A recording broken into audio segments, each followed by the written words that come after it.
Jadi di dalam sistem pengolahan kawasan konservasi itu ada yang namanya zonasi. Nah, jadi dari luasan yang begitu luas tadi kita sudah mengklaster berdasarkan zonasi. Tentu zonasi ini berdasarkan tipikal masing-masing wilayah. Jadi di dalamnya itu ada zona perlindungan, ada zona inti, ada zona pemanfaatan, ada zona tradisional, ada zona khusus. Nah, masing-masing zona ini memiliki peruntukan masing-masing. Nah, sebagaimana yang Bapak tanyakan atau sampaikan tadi, bagaimana kita mengembangkan, tentunya kalau untuk kegiatan wisata itu kita lebih banyak bersentuhan atau bermain di zona pemanfaatan. Nah, di zona pemanfaatan inilah kita menyusun yang namanya master plan pengembangan usaha pariwisata. Kemudian ada yang namanya desain tapak. Kemudian di dalam desain tapak itu ada yang namanya ruang usaha dan ruang publik. Jadi kalau ini kita sudah susun sehingga pada saat kita kembangkan atau dimanfaatkan, itu kita insya Allah itu akan terhindar dari dampak yang akan merusak atau merugikan kawasan. Kemudian lagi untuk usaha pemanfaatan langsung atau pemanfaatan tradisional oleh masyarakat di sekitar, itu kita atur atau kita arahkan di zona pemanfaatan tradisional. Nah, di dalam zona pemanfaatan tradisional inilah masyarakat bisa memanfaatkan HHBK atau hasil hutan bukan kayu seperti ikan.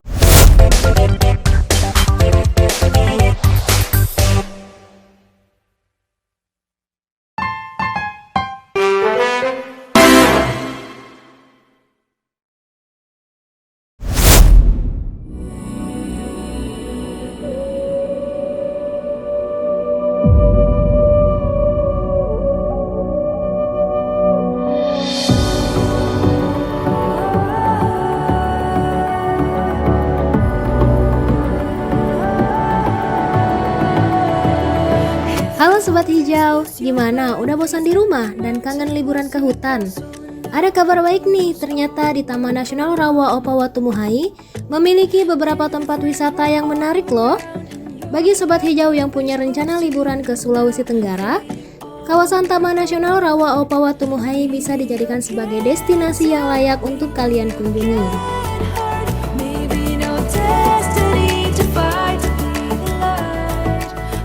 Untuk lebih jelasnya, berikut akan kami bahas mengenai objek wisata di Taman Nasional Rawa Opa Watumuhai yang dapat Anda kunjungi.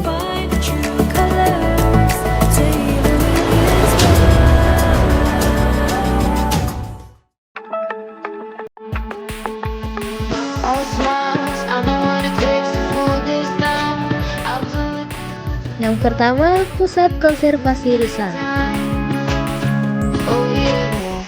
Wisata Pusat Konservasi Rusa adalah salah satu tempat yang menarik untuk kalian kunjungi.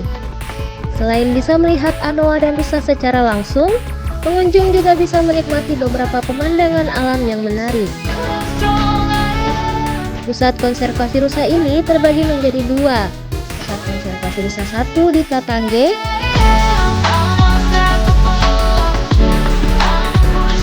dan Pusat Konservasi Rusa 2 di Mandemandulo.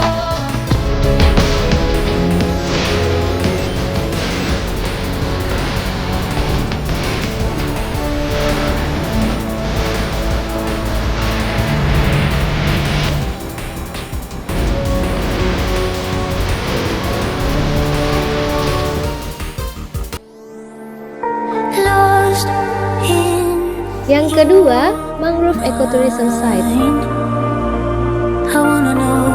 Ekosistem mangrove di Taman Nasional Rawa Opa Watumuhai terletak di Semenanjung Selat Tiloro, perbatasan antara Kabupaten Bombana dan Kabupaten Konawe Selatan, Provinsi Sulawesi Tenggara.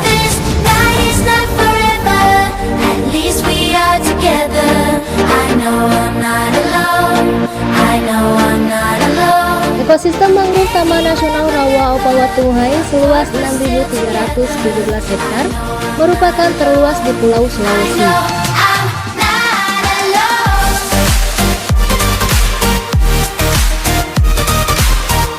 Kegiatan wisata yang dapat dilakukan diantaranya adalah memancing, susur mangrove, penelitian, dan fotografi bermapping.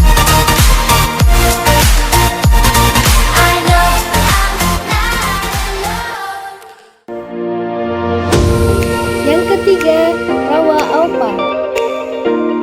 Rawa Opa merupakan hamparan perairan rawa yang berada di Desa Pewutaa, Kecamatan Angata, Kabupaten Konawe Selatan, dengan luas mencapai 12.000 hektar dan merupakan tipe ekosistem rawa gambut bervegetasi terluas di daratan Sulawesi.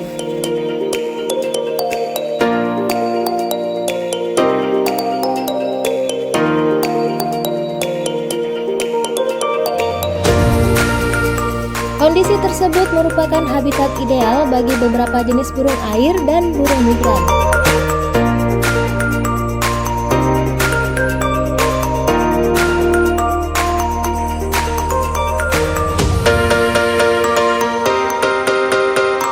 Kegiatan wisata yang dapat dilakukan diantaranya memancing, susu rawa, penelitian, fotografi bermatching, dan mendayung.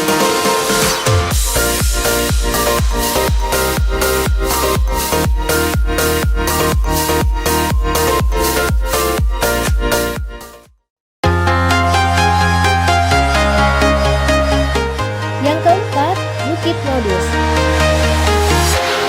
Walking alone, the streets are empty. The only thing I can see is my own silhouette. Keindahan Bukit Modus yang berada di dalam kawasan Taman Nasional Rawa Ottawa Tumuhai memang tidak diragukan lagi. Sebentang bukit berbaris rapi dengan kontur ketinggian berbeda menambah karisma objek wisata ini bagi siapa saja yang melihatnya.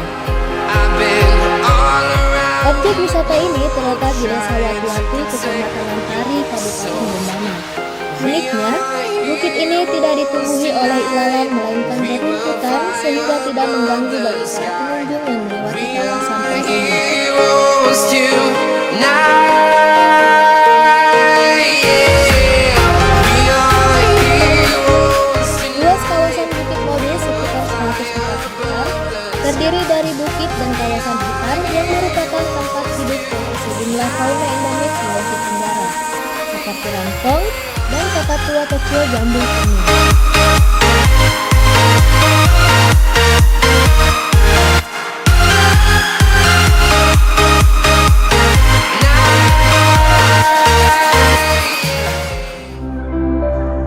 Yang kelima, Puncak Ahwawali. Apakah Anda ingin melihat pesona negeri di atas awan? Jika ya, datanglah ke Desa Ahwawali, Kecamatan Puriala, Kabupaten Konawe, Provinsi Sulawesi Tenggara, yang berjarak sekitar 65 km dari ibu kota Provinsi Kendari.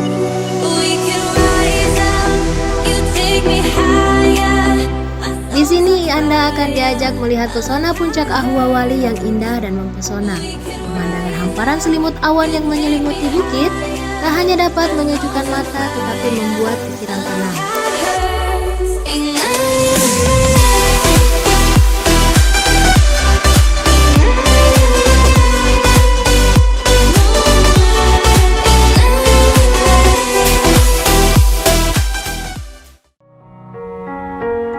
Yang keenam, Pampaya. You were the shadow to my light. Did you feel Pampaya terletak di wilayah Blok Hutan Pampaya Resort Poleang Laya. Untuk menuju ke lokasi ini dapat ditempuh melalui pintu masuk SPTN Wilayah 2 dengan jarak kurang lebih 15 km dengan menggunakan jalan trail. Pampaya adalah ekosistem savana dan hutan dataran rendah dengan bentang alam yang unik, merupakan tempat hidup bagi fauna endemik Sulawesi Tenggara seperti maleo, rangkong, dan kakatua kecil jambul kuning.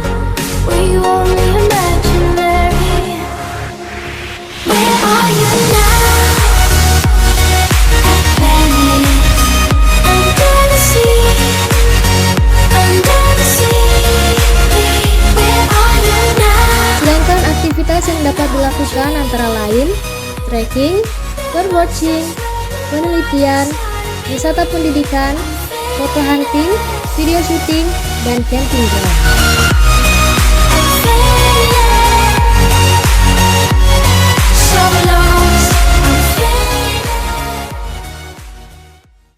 Oke, perjalanan kita hari ini kita sudah berada di kawasan Taman Nasional Rawaopa Watumuhai. Ini terletak di 4 kabupaten dia sebetulnya. Ini kebetulan saya sudah bersama dengan Pak Kepala Balai Taman Nasional Rawaopa, Pak Darman. Mohon izin Pak Darman, kita akan mendiskusikan banyak hal ini soal Taman Nasional dan segenap potensinya. Mungkin bisa digambarkan ke kita secara umum Taman Nasional Rawaopa ini seperti apa potensi dan misalnya dia terletak di kabupaten mana saja, termasuk luasan dan potensi kawasannya. Ya, baik. Terima kasih. Kalau kita berbicara tentang Taman Nasional Rawaopa Watumuhai ini kawasan, salah satu kawasan pelestarian alam yang berada di Sulawesi Tenggara. Luasnya kurang lebih 105.194 hektar. Wilayahnya meliputi 4 wilayah kabupaten, mulai dari Kabupaten Bombana, Konawe Selatan, Konawe, dan Kolaka Timur. Nah, kemudian kawasan ini seperti yang kita lihat ini terbentang luas, terdiri dari hamparan beberapa ekosistem. Jadi kalau di dalam istilah konservasi itu, Taman Nasional Rawaopa Watumuhai itu merupakan salah satu kawasan yang memiliki ekosistem lengkap. Kenapa dibilang ekosistem lengkap? Karena dia memiliki ekosistem savana, kemudian memiliki ekosistem mangrove, kemudian memiliki ekosistem rawa, dan juga memiliki ekosistem hutan pegunungan dataran rendah. Seperti kita lihat ini dia berlapis-lapis, ini mewakili terdiri dari beberapa lapisan tipe ekosistem. Kemudian untuk potensi wisatanya sendiri, sebagaimana kita lihat ini masing-masing tipe ekosistem ini memiliki keunikan dan kekhasan serta memiliki daya tarik untuk potensi wisata. Selain itu juga, selain potensi wisata juga, kawasan ini merupakan habitat berbagai jenis satwa langka atau satwa endemik Sulawesi Tenggara. Satwa endemik Sulawesi, seperti misalnya di sini bisa kita saksikan ada burung rangkong, ada burung kakatua jambul kuning, ada maleo, kemudian ada anoa, ada babi rusa, dan ada rusa, serta berbagai jenis hewan lainnya. Oke. Dari gambaran yang Pak Kabalai sampaikan tadi itu kan tentu kawasan Taman Nasional ini kan bersinggungan dengan masyarakat sekitar kawasan.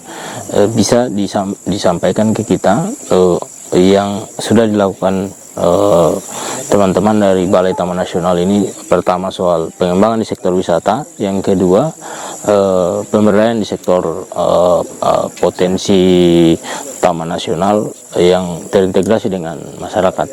Ya, jadi sebagaimana diatur di dalam regulasi Undang-Undang Nomor 5 Tahun 1990 dan perubahannya Undang-Undang Nomor 32 Tahun 2024 serta beberapa peraturan pemerintah dan peraturan menteri, untuk mengelola kawasan konservasi yang begitu luas memang kita tidak bisa mengandalkan kekuatan sendiri, tetapi kita harus melakukan upaya pemberdayaan masyarakat atau mengajak atau bekerja sama dengan masyarakat untuk melakukan pengelolaan. Nah, salah satu yang sudah kita lakukan itu misalnya bagaimana kita kolaborasi dengan masyarakat yang ada di sekitar, ya, sebagaimana tadi saya sebutkan, wilayah kita ini kan terdiri dari 4 wilayah kabupaten, dan di wilayah itu bersinggungan langsung dengan areal budidaya masyarakat, atau itu apa istilahnya, wilayah-wilayah ini itu bersentuhan langsung dengan wilayah pemukiman atau masyarakat, sehingga mau tidak mau kita harus mengajak mereka bagaimana kita kelola bersama kawasan ini. Sebagai contoh tadi, untuk mengembangkan wisata, kita ajak masyarakat sebagai pelaku usaha wisata. Dan tapi sebelum mereka masuk ke situ, ada namanya prakondisi. Nah, prakondisi inilah kita ajak mereka membentuk kelompok-kelompok, kemudian kita fasilitasi kelompoknya, kita tingkatkan kelembagaannya, kemudian kita latih sehingga pada saat pengunjung datang itu mereka sudah bertindak sebagaimana mestinya pelaku usaha wisata. Tentu kan sebagai kepala balai, seluruh potensi terus yang kemudian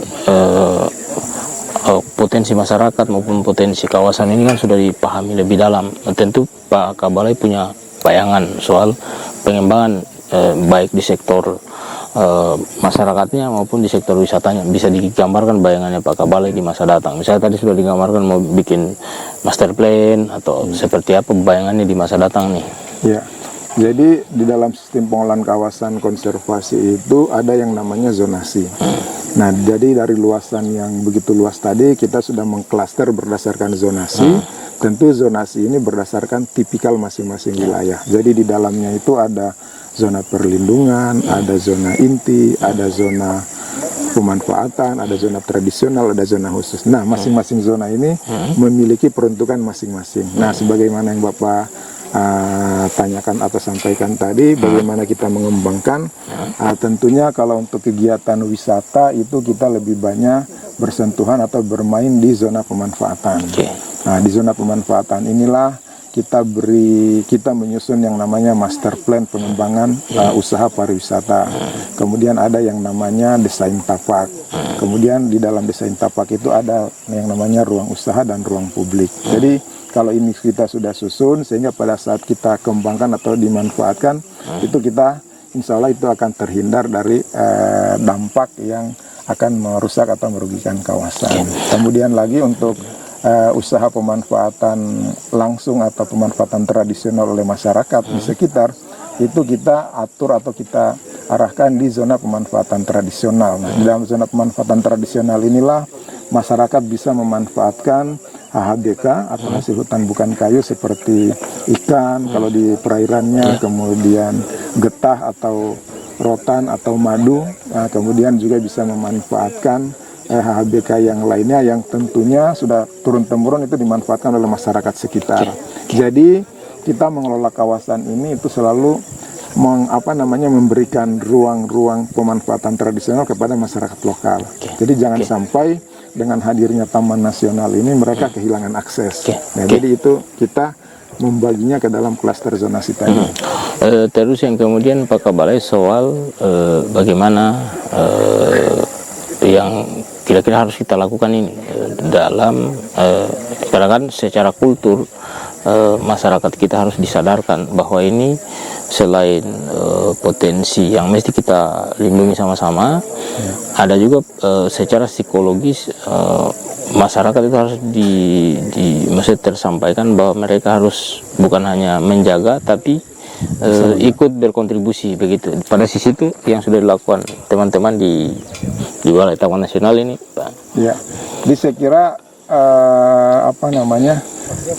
di dalam mengelola kawasan itu kan kita menganut 3 prinsip atau 3 pilar. Pilar pertama itu pilar perlindungan.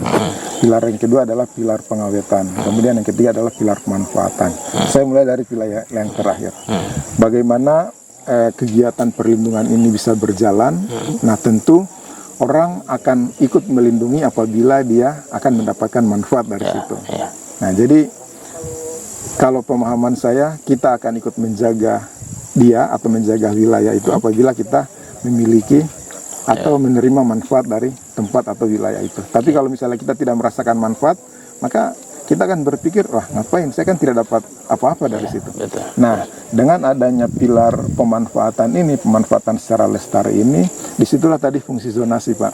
Dari sekian luas ini kan tidak mungkin akan dimanfaatkan semua, tetapi kita pilih potensi-potensi yang bisa dikembangkan wisatanya, yang bisa dikembangkan pemanfaatan HHBK-nya dan seterusnya, sehingga di zona pemanfaatan inilah kita betul-betul melihat potensi apa yang bisa kembangkan. Nah, sebagai contoh ini kita berada di padang savana ini adalah sebagian dia merupakan zona pemanfaatan dan sebagiannya lagi dia adalah zona rimba. Dia perbatasan antara zona rimba, zona pemanfaatan dan zona inti yang dia ada di puncak itu. Nah, di dalam zona pemanfaatan ini hari ini kami sudah mulai menyusun rencana pengembangan. Salah satunya pengembangan edu-ekoturism. Nah, edu-ekoturism ini wisata yang berbasis pendidikan tetapi memanfaatkan masyarakat di sekitar. Nah, masyarakat di sekitar ini salah satunya seperti yang kita saksikan tadi, itu masyarakat ini kita wadahi, kita bentuk kelembagaannya, kemudian nanti kita fasilitasi perizinan untuk izin usaha jasa namanya, izin usaha jasa wisata. Harapannya pengunjung yang akan menikmati keindahan wisata Rawa Aupa ini itu akan memanfaatkan melalui jasa jasa transportasi tadi akan keliling di savana. Jadi di sana ada objek bisa mengamati anoa, kemudian juga bisa mengamati rusa, kemudian bisa menikmati indahnya savana. Tentu hal-hal yang kita persiapkan untuk menuju ke sana, selain kelembagaan kelompok, juga kita menata kawasan. Nah, menata kawasan ini, hari ini saya bersama kawan-kawan mulai mempersiapkan bagaimana menyusun desain atau site plan atau master plan untuk bagaimana infrastruktur yang akan kita bangun. Tentu infrastruktur ini yang tidak bertentangan dengan apa yang ramah lingkungan. Saya kira itu. Sampai sejauh ini tentu selain sudah disampaikan tadi seluruh gambaran umum, terus dengan potensi zona pemanfaatan, termasuk seluruh zona yang ada di kawasan Taman Nasional ini. Mungkin yang paling akhir ini Pak Kabalai, tentu Pak Kabalai punya harapan terhadap pemerintah, entah itu pemerintah kabupaten, pemerintah provinsi maupun pemerintah pusat, tentang orientasi pengembangan kawasan Taman Nasional ini. Saya berharap upaya pengembangan wisata yang ada di Taman Nasional Rawa-Opa-Watumai itu bisa sinkron atau bisa bersinergi dengan pengembangan wisata yang ada di wilayah provinsi. Sehingga harapannya nanti wisata yang ada di provinsi juga bisa connect dengan wisata secara nasional, sehingga kita terkesan tidak kerja sendiri, tapi kerja bareng. Artinya apa? Kita di Rawa-Opa ini mengembangkan wisata.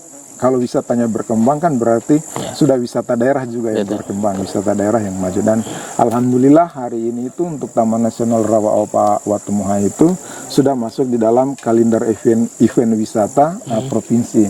Kalau nggak salah itu kita di bulan Juni itu Rawa-Opa itu ada festival Taman Nasional Rawa-Opa-Watumai, dan saya kira ini merupakan terobosan yang luar biasa oleh pemerintah provinsi. Tinggal bagaimana kita menyiapkan diri untuk menyambut itu. Tentu menyiapkan diri kita perlu berbenah seperti apa infrastruktur yang harus kita siapkan, seperti apa sumber daya manusia yang akan menyiapkan diri untuk menjemput peluang-peluang ini. Kemudian juga yang kita butuhkan adalah dukungan atau komitmen pusat bagaimana political will untuk membangun wisata yang ada di daerah Sulawesi Tenggara, khususnya di Taman Nasional Rawa-Opa-Watumai. Terima kasih Pak Kabalai, kita sudah berdiskusi banyak hal soal gambaran umum termasuk orientasi pengembangan kawasan Taman Nasional. Tentu kita berharap di masa datang kita bisa membangun kolaborasi kita bersama dari seluruh stakeholder, mulai dari masyarakat, terus hingga pemerintah desa, pemerintah kabupaten, pemerintah provinsi, dan pemerintah pusat bisa sama-sama untuk menjadikan kawasan Taman Nasional ini bisa dikenal bukan hanya di Provinsi Sulawesi Tenggara, di Indonesia, bahkan kita buat di masa datang ini Taman Nasional Rawa-Opa ini dikenal sebagai potensi wisata yang mendunia. Oke.